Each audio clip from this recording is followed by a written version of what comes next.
Yeah. I've always loved, as soon as I discovered podcasts in 2012, I mean, that was really what inspired me to even take the leap and leave my job and figure out a way to make money from home on my own schedule on my own terms.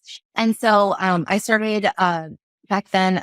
One of my first podcasts was Michael Hyatt's first podcast. I know he's had a few now, but his very first podcast. And so he was talking about blogging. So there, he got me interested in blogging. And then I was listening to other blogging podcasts and they mentioned plan and passive income. So, okay, fine. I'll check this out. So, I started listening to Pat's and then that really sealed the deal that he was sharing success stories of people, who are just normal people who had figured out a way to help people online and make money with it. So that really inspired me to take the leap as well. And then through Pat and I don't know, maybe Michael Hyatt, I heard Amy Porterfield's name, coming around and she had a podcast. So I started listening to her podcast. And so I just looked back that, I just, all these people, all these mentors along the way, so helped me, achieve my goals in building my business online.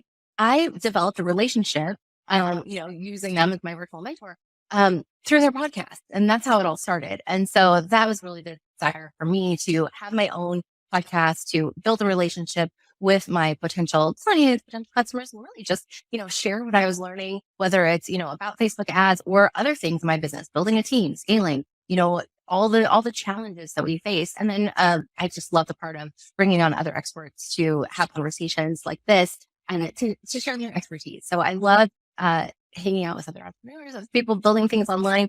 And, so podcasting has been a great way to do that.